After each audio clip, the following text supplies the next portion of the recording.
Good evening, dear Kuwait television viewers, and welcome to another new episode of your weekly program, Kuwait in 30 Minutes. The English News and Political Programs Department has prepared a variety of reports that highlight the main events that have recently taken place across Kuwait. Our committed team of reporters is constantly engaged in numerous events with the objective of keeping you, dear viewers, aware of the latest information, regulations, and policies. Our aim is to help you obtain information on the latest developments at the local scene. So stay tuned for more coming your way this evening.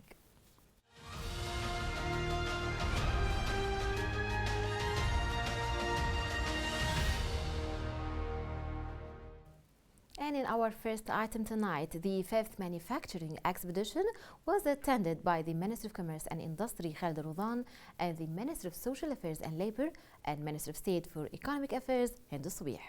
The exhibition, which was open to the public, showcased the Kuwaiti industrial companies and highlighted their products. Here is more with this report by Saleh Labedi.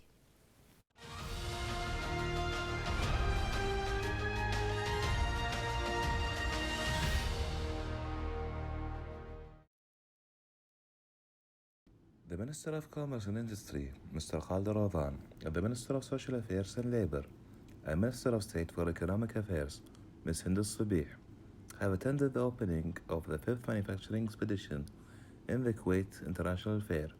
During the expedition, Ms. Hind Swih said that the trend towards opening new industrial zones will contribute to the promotion of Kuwaiti entrepreneurs, which is what we seek to aspire to in the Kuwaiti Development Plan, to strengthen the local industry. Here is more of this report. Today we opened the 5th exhibition for the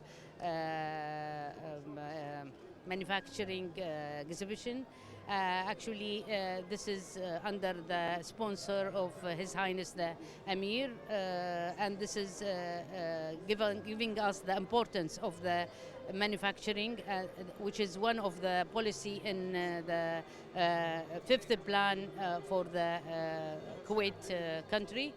I hope we will find more entrepreneurs in the manufacturing, and with the new lands we will have growing up the manufacturing, Kuwaiti manufacturing in Kuwait. This is the Industrial Bank of Kuwait.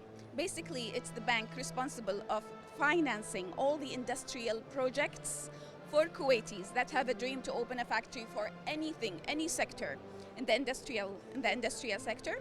They come to us. They ask for the finance they want. We will do their feasibility study and we will study their idea. After that, we will say, okay, we will finance you. And this is the product of our finances. It's amazing opening, and I remember there was like around 1,000 factories here in Kuwait, and around 80 factories they are exporting outside Kuwait. And it's I think around like 20 to 30 companies participating here, including companies in construction field and building material field and other fields that related to industry and construction. It's amazing. It's amazing factories, amazing exhibition, and we hope that we do a lot of cooperation. Because I'm from UAE, I came to Kuwait for this exhibition, and I hope we can get some kind of contracts. I hope so. The exhibition was organized for the 5th time by the Federation of Kuwait Industries, where a large number of Kuwaiti companies from both the public and private sectors aim to emphasize the importance of promoting the concept of the manufacturing industry. Through this exhibition, the Federation of Industries seeks to raise awareness of the role of the industrial sector and to introduce natural products and also to create confidence in their quality. Today we are here for the launch of the Industrial Expo and the Kuwait International Fair. This is Saleh Labedi reporting to you for Kuwait in 30 minutes.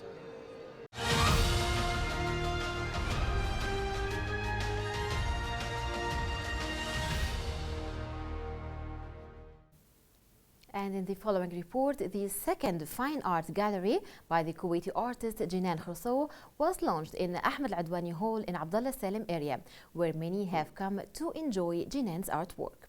Khurso began her artistic journey in the year 2005 and continued to create her artwork to satisfy her audience. Here is more with Saleh Labedi in the following report.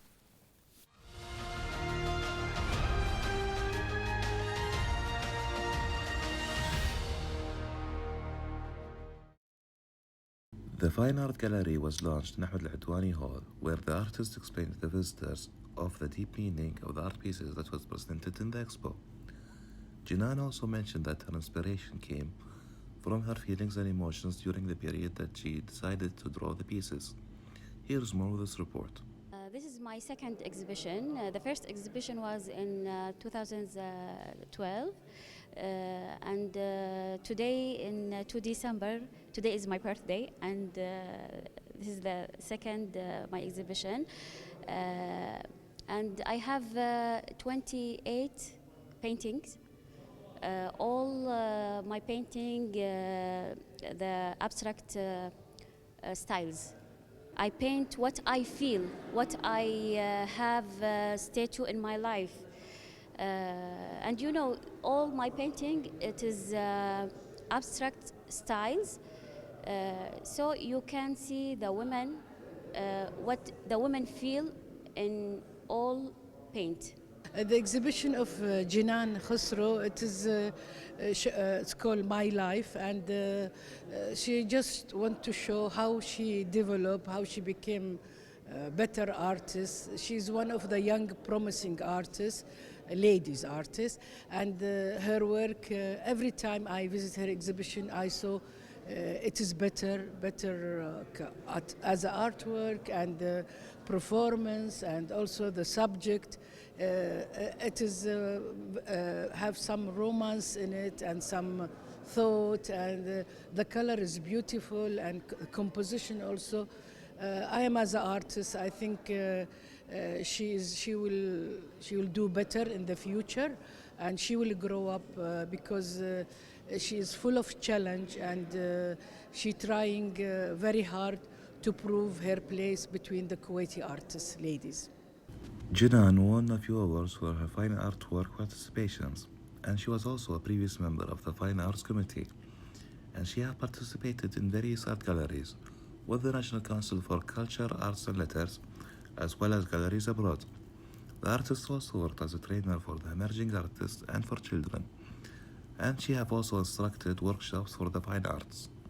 Today we're in Ahmed Al-Adwani Hall in ضاحية عبد Salim, enjoying Kuwaiti art pieces. This is Salih Al-Ubaidi reporting to you for Kuwait in 30 minutes.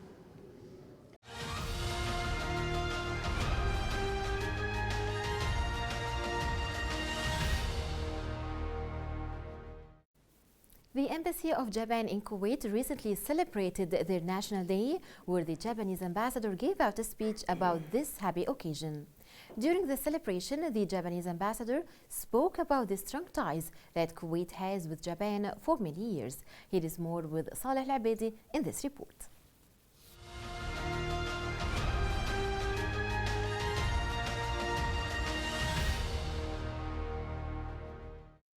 The Embassy of Japan celebrated the National Day at the residence of the ambassador, where many have gathered to celebrate this happy occasion with Japan. Japan is ranked as Kuwait's third largest trade partner, as the trade between the two countries annually hits new records. Here's more of this report.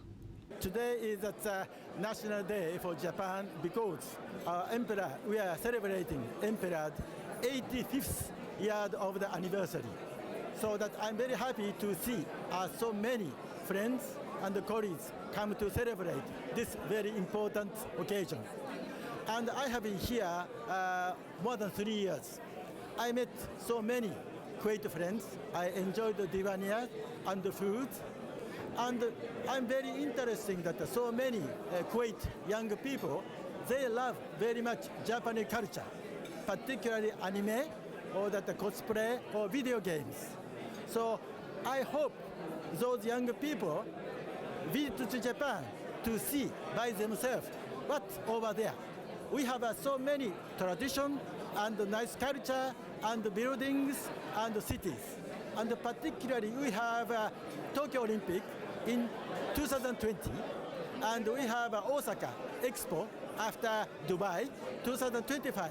That's a very good occasion to visit Japan. We welcome you all. It's a great honor for me to be here and to represent the United States of America at Japanese National Day, the Emperor's birthday, with my good friend, the Japanese ambassador. We have a great relationship between the United States and Japan. My son is a huge fan of, loves Japan. And the ambassador and I actually will be together again later in the week when we open up the Little League baseball season here in Kuwait, because baseball is big in the United States, baseball is big in Japan, and baseball, Little League baseball is big in Kuwait. Today is a glorious day to be present at the residence of the Japanese ambassador, our friend who has served for 4 years. It's always a fantastic occasion, a happy occasion, a great culture, a great nation in another great nation. Guyana is fortunate to have had 49 years of relationship with the nation of Japan. Japan has helped Guyana in many ways, in fishery, in business, in agriculture, in green technology, unmistakable. Japan is one of the countries who help nations with what they need, which is very, very important. So today is a wonderful celebration with all the diplomats, all the friends of Japan. Today we are all Japan, celebrating the great nation here. Long live His Highness the Emir, the ruling families, for the environment in which they create in Kuwait. So all embassies, not only Japan, the 115 embassies can work and flourish. And of course, we cannot forget the passing of the President of the United States, President George Walker Bush, who I happen to know very, very personally, and with great memories, great affection, a great. So one person has passed on, and with Kuwait leadership, there'll be greater peace in the world. That is my du'as and prayers every time I do my salah. Greater peace in the world, and Kuwait to lead the banner in humanitarian efforts. The Japanese ambassador also added that he has been noticing an increased interest from Kuwaiti youth in Japanese pop culture. He also added that he looks forward for Kuwaitis and expats to visit Japan for the 2020 Olympics and for the 2025 Expo, which will take place in Osaka. Today we're celebrating the Japanese National Day in the Japanese ambassador's residence. The Sahel Lady reporting to you for Kuwait 30 minutes.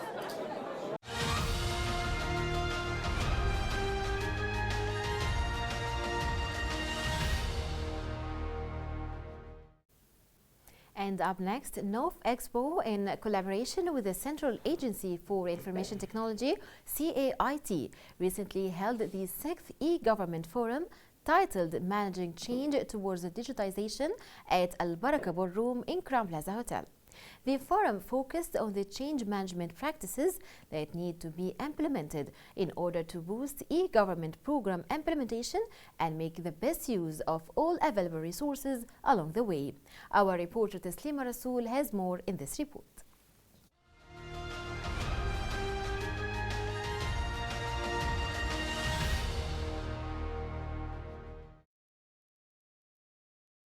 The 6th e-Government Forum focuses on discussing change management aspects in 4 technology-specific areas as follows: change management in computing infrastructure, change management in business processes, change management in information security, and change management in information management services.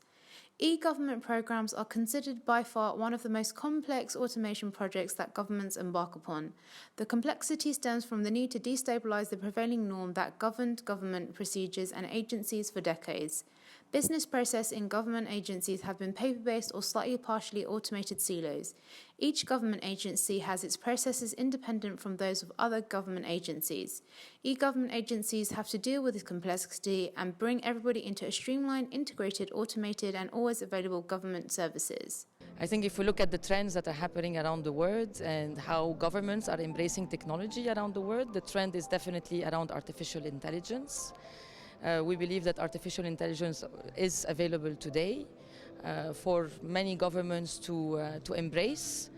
I think it's no longer something that is, we used to think it's science fiction. Actually, it's reality. I mean, we see it in through chatbots or what we call digital assistants that help citizens look for their queries, whereas if they want to renew their driving license, where is the process, if they want to take an appointment, they can do this through digital assistants, helping governments freeing resources to do more important things than just answering simple queries. Basically, we were actually involved in this auspicious event to actually represent ITS and talk about how ITS can play a major role in helping the government excel in its objectives of going to the digital era, where we also have been very instrumental in helping certain government entities such as the Kuwait municipality in streamlining their operations, cutting out many bureaucratic processes, making sure that everything is going through a streamlined process with the help, of course, of the general manager of the Kuwait municipality, Engineer Ahmed Al-Manfouhi, through automating these processes, taking all the paper-based processes into a streamlined electronic system. During the opening ceremony of the e-Government Forum, the e-Services Excellence Award was given to the government agency that has deployed the best e-service on Kuwait Government Online, www.e.gov.kw, the official e-government portal of the state of Kuwait. eGov6 also features a technology exhibition where technology vendors will show and present their products and services. This evening, during the 6th e-Government Forum,